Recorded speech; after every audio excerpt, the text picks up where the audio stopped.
मतलब हमारा जो बॉडी है, बॉडी का जो किडनी है, वो किडनी लगभग 180 लीटर किसको, ब्लड को फिल्टर करता है।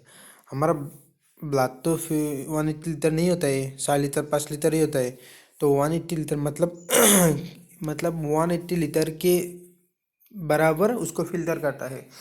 अगर मतलब मान लो, अगर 1 लीटर ब्लड हुआ 1 लीटर तो बात नहीं नहीं होता है, लेकिन मान लो तो उसको 180 बार फिल्टर करेगा। ऐसे ही 2 लीटर हुआ, मतलब 2 लीटर को क्या 90 बार फिल्टर करेगा, वो हो गया ना 180 लीटर के बराबर। तो ऐसे इसको ही बोला। और विच मोर इन 99% रिएब्जॉर्ब इन रीनल टेबल्स, इसका मतलब क्या है, जो फिल्ट्रेट हुआ है, ब्लड फिल्टर करके फिल्ट्रेट हुआ है, उसका 99% फिर से रिएब्जॉर्ब होता है, मतलब फिर से ब्लड में जाता है। और ओनली 1% हमको यूरिन मिलता है, मतलब यूरिन 1% ही होता है। ये जो बोला है ना, from which more than 99% reabsorb in renal tubules, मतलब जितना फिल्टर हुआ है तो 99% रिएब्जॉर्ब होता है, और 1% ही हमको यूरिन की, मतलब यूरिन मिलता है 1%, वो 1% ही यूरिन है। फंक्शन ऑफ किडनी, किडनी का फंक्शन क्या है? किडनी 3 फंक्शन करता है, रेगुलेटरी, एक्सक्रिएटरी और क्या, हार्मोनल। रेगुलेटरी क्या, acid base and electrolyte balance, electrolyte और एसिड बेस बैलेंस करेगा किडनी मतलब एसिड बेस ज़्यादा भी नहीं होने देगा और कम भी नहीं होने देगा। एक्सक्रिएटरी के अंदर क्या है, excretion of nitrogenous waste. Nitrogenous waste मतलब क्या है, जो उसको, नाइट्रोजनस वेस्ट मतलब ही यूरिन है, क्योंकि यूरिन में क्या होता है, एमोनिया, एमोनिया का ग्रुप क्या है, नाइट्रोजन ही होता है ना। एमोनिया ग्रुप में तो नाइट्रोजन एटम रहता है ना, वो उसको ही बोला excretion of nitrogenous waste. Hormonal, activation of vitamin D, production of renin and erythropoietin. तुम लोग एक चीज़ बताना, रेनिन और इरिथ्रोपोइटिन का काम क्या है वो, ये तुम लोगों का होमवर्क है। हार्मोनल में क्या आता है, एक्टिवेट, विटामिन डी को एक्टिवेट करता है, production of renin and erythropoietin. Nephron is the function unit of kidney, वो जो किडनी का सारा काम कौन कर रहा है, नेफ्रॉन ही तो कर रहा है ना। तो नेफ्रॉन का पार्ट देख लेते हैं। Proximal convoluted tubule, distal loop of Henle, ascending loop of Henle, distal convoluted tubule, early distal convoluted tubule, late distal convoluted tubule, collecting duct. मतलब नेफ्रॉन का मेनली 5 पार्ट होता है। पहला तो आ गया पीसीटी, दूसरा आ गया डिसेंडिंग लूप ऑफ हेनल, तीसरा आ गया ascending loop of Henle, fourth आ गया डिस्टल, मतलब डीसीटी, डिस्टल कन्वोल्टेबल। फोर्थ का सब पार्ट है early distal convoluted, late distal convoluted, और 5 नंबर पार्ट है कलेक्टिंग डक्ट। पहले देख लेते हैं हम फर्स्ट पार्ट को, PCT, proximal convoluted. Most of the filtered sodium reabsorb, मतलब क्या, जो सोडियम फिल्टर हुआ है उसका मतलब ज़्यादातर पार्ट फिर से रीअब्जॉर्ब होता है। रीअब्जॉर्ब होता है मतलब क्या, ज़्यादातर फिर से ब्लड में चला जाता है। ये बोला है most of the filtered sodium reabsorb, मतलब फिल्टर होने वाला सोडियम रीअब्जॉर्ब होता है ब्लड में। Sodium potassium symport with glucose amino acid organic acid.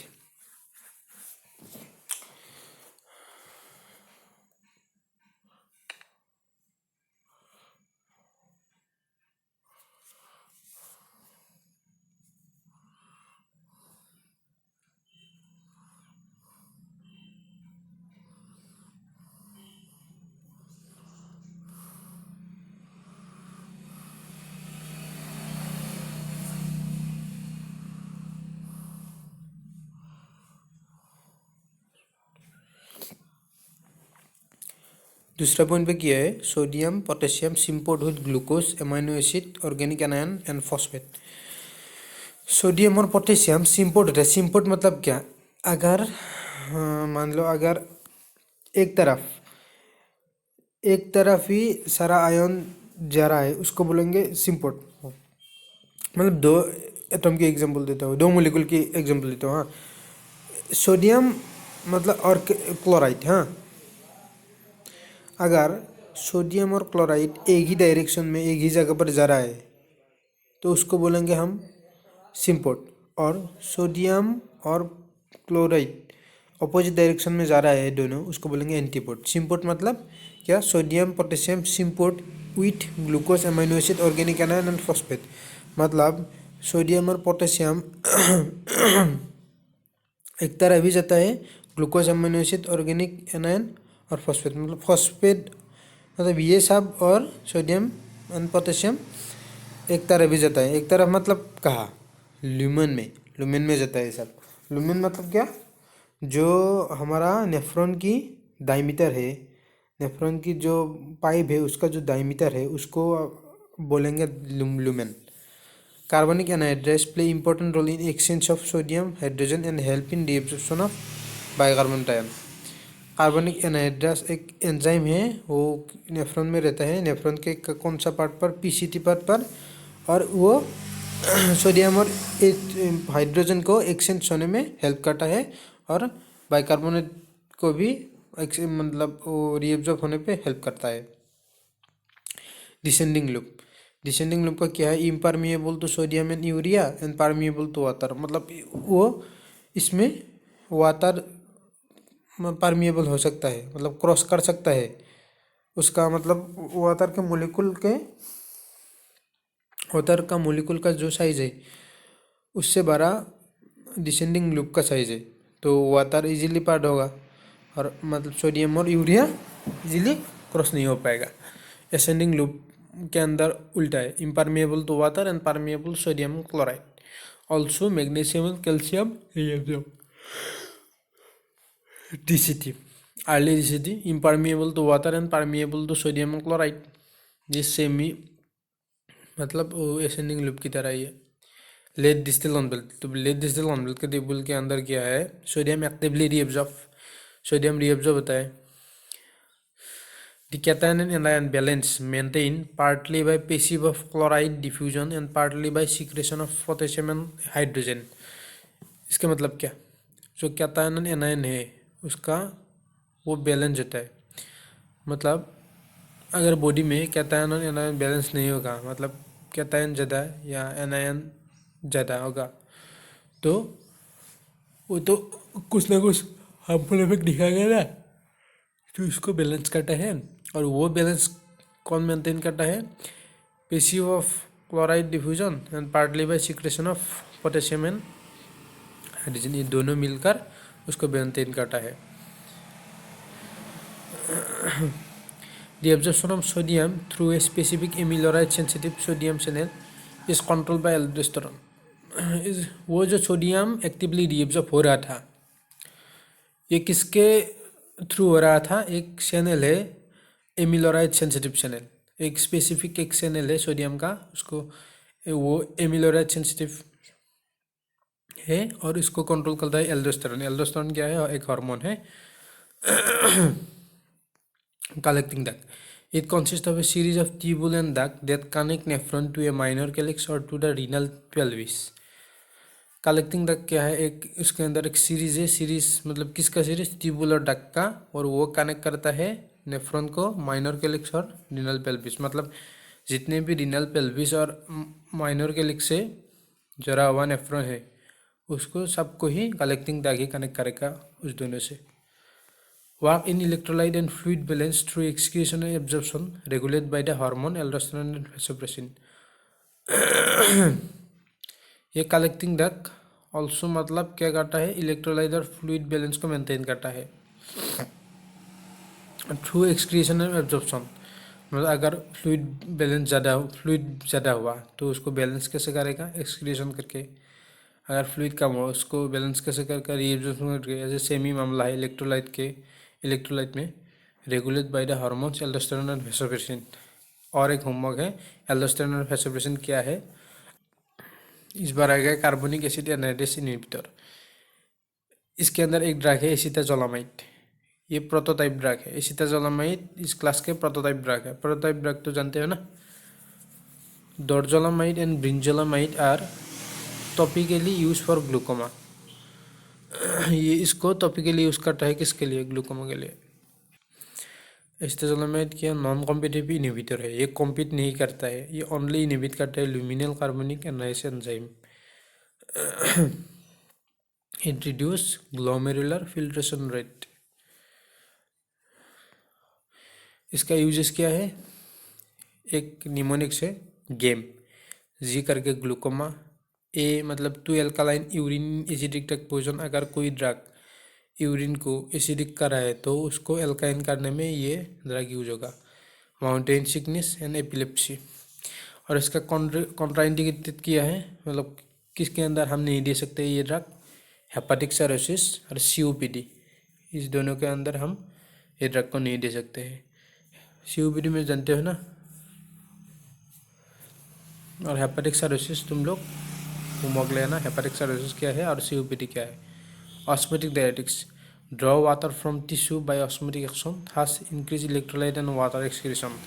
मतलब टिश्यू से ऑस्मोटिकली वाटर और इलेक्ट्रोलाइट को एब्जॉर्ब करता है और increase electrolyte and water excretion. Uses के अंदर याद रखना, एक निमोनिक्स कैप, सी मतलब cerebral oedema, A acute glaucoma, PD prevention of cisplatin induce nephrotoxicity. Cisplatin जो नेफ्रोटॉक्सिसिटी कॉज कर रहा है उसको प्रिवेंट करेगा।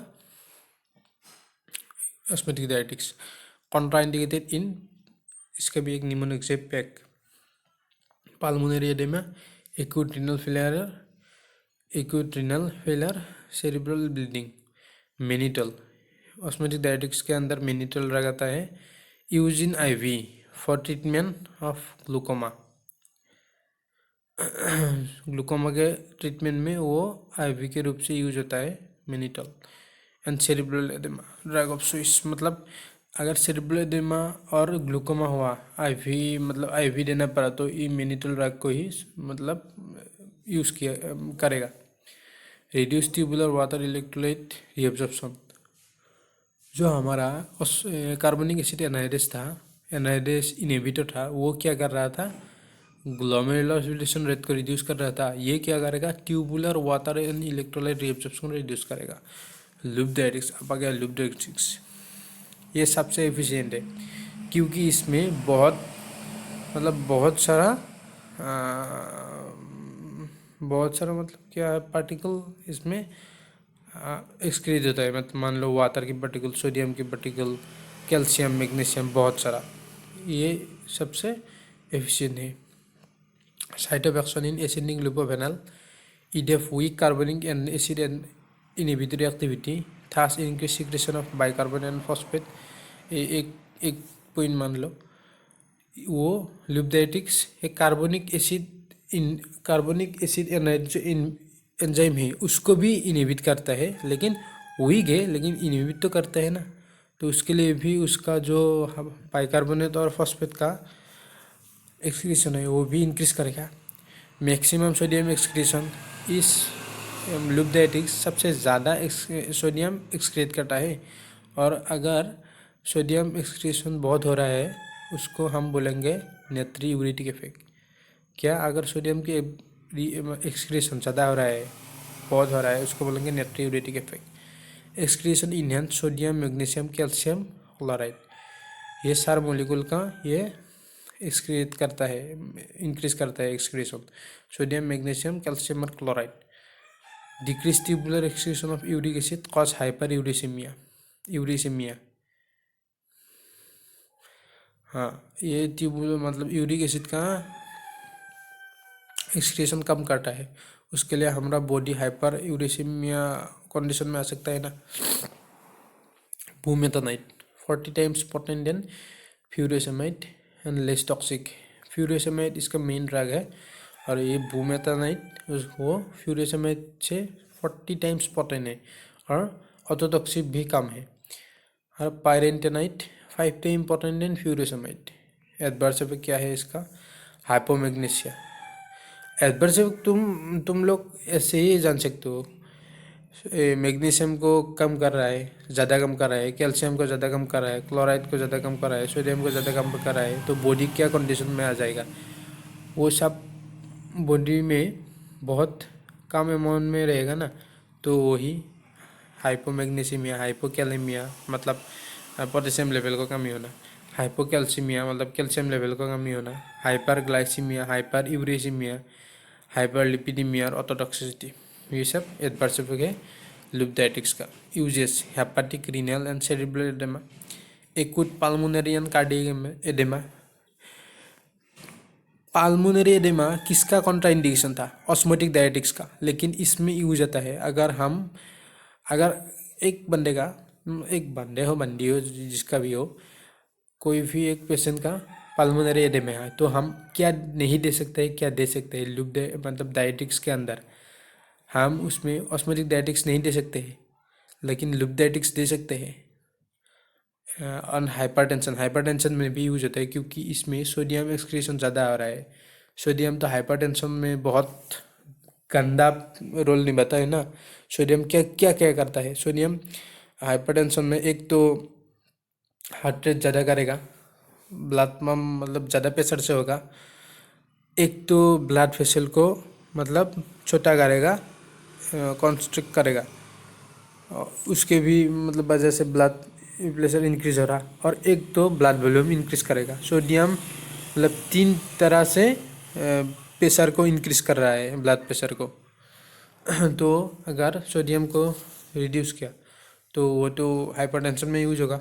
ड्रग ड्रग इंटरेक्शन, अगर फ्यूरेसेमाइड एमिनोग्लाइकोसाइड के एक साथ दिया जाए तो वो ऑटोटॉक्सिसिटी इंक्रीज करेगा। जो एमिनोग्लाइकोसाइड का जो मतलब नॉर्मली ऑटोटॉक्सिसिटी दे रहा था वो इंक्रीज करेगा। फ्यूरेसेमाइड या थायाजाइड हम लिथियम साथ दे तो लिथियम टॉक्सिसिटी होगा। फ्यूरेसेमाइड अगर डिजोक्सिन के साथ दे तो डिजोक्सिन टॉक्सिसिटी होगा। फ्यूरेसेमाइड एनसेट्स के एक साथ दे तो डायमिनिस इफेक्ट दिखाएगा। ये डायमिनिस इफेक्ट क्या है, तुम लोग का होमवर्क है। Furosemide and AC inhibitor balance, मतलब क्यू बैलेंस। फ्यूरेसेमाइड हाइपोकैलेमिया काटा है, एसी इनहिबिटर हाइपरकैलेमिया काटा है, तो बैलेंस ही होगा ना। Hydrochlorothiazide plus lithium carbonate lithium toxicity देगा। अब आ गया thiazide, increase excretion of sodium chloride and magnesium, decrease excretion of uric acid and calcium. Increase किसका करता है? सोडियम क्लोराइड और मैग्नीशियम का करता है। डिक्रीज यूरिक एसिड और कैल्शियम का करता है। क्लोरोथाइजाइड कॉज हाइपरकैलेमिया एल्कालोसिस, हाइपरकैलेमिया करता है और एल्कालोसिस करता है। बात very useful in volume dependent hypertension. लेकिन ये बहुत यूजफुल है किसके अंदर? Volume dependent hypertension. Volume dependent मतलब क्या? जो हाइपरटेंशन वॉल्यूम की ब्लड वॉल्यूम की वजह से हो रहा है, मतलब ब्लड वॉल्यूम ज़्यादा होने से हो रहा है, वो उसको कम करता है chlorothiazide. Chlorthalidone is longest acting क्या है थायजाइड, और bendroflumethiazide it almost 100% bioavailability, almost मतलब 100% ही, 99.9 ऐसा यूजेस। इसके अंदर heart failure, hypertension, oedema, hypercalciuria, diabetes insipidus. और एडिया hyperkalaemia, hypermagnesaemia, hypercalciuria calcaemia और hyperglycaemia. Impotence so not prefer to young males. Impotence क्या है, तुम लोग का होमवर्क है। Thiazide like diuretics. Adverse effect क्या है? Pulmonary oedema, headache and tachycardia. Potassium sparing diuretics, एक in late distal convoluted aldosterone hormone is main factor. इसमें एल्डोस्टेरोन हार्मोन मेन फैक्टर क्या करता है? Aldosterone bind to mineralocorticoid receptor of cytoplasm of collecting duct and late distal convertible. The complex of receptor and aldosterone induced protein को induce करते हैं, मतलब जो protein aldosterone को स्टिमुलेट करेगा उसको, उस प्रोटीन को स्टिमुलेट करता है ये जो कॉम्प्लेक्स बना है रिसेप्टर और एल्डोस्टेरोन, वो। The aldosterone maintain sodium and potassium excretion. Spironolactone and eplerenone are competitive inhibitor of aldosterone. Canrenone is active metabolite of spironolactone. Spironolactone एक प्रोडक्ट है, उसका एक्टिव मेटाबोलाइट कौन है? Canrenone. Use spironolactone use along with loop diuretics thiazide to reduce potassium loss। अगर स्पाइरोलेक्टिन हम diuretics loop diuretics या thiazide के एक साथ दे तो क्या होगा? ये जो पोटेशियम लॉस हो रहा है वो कम होगा। और हाइपरटेंशन, एडेमा और कंजेस्टिव हार्ट फेलियर इसमें यूज होता है। एडियर हाइपरकैलेमिया, इम्पोर्टेंस, मेंस्ट्रुअल इरेगुलेशन और हिर्सुटिज्म। ये भी एक होमवर्क है। मतलब मैं लास्ट में बोलूँगा क्या क्या होमवर्क है, तुम लोग ये सब मतलब लिखना है।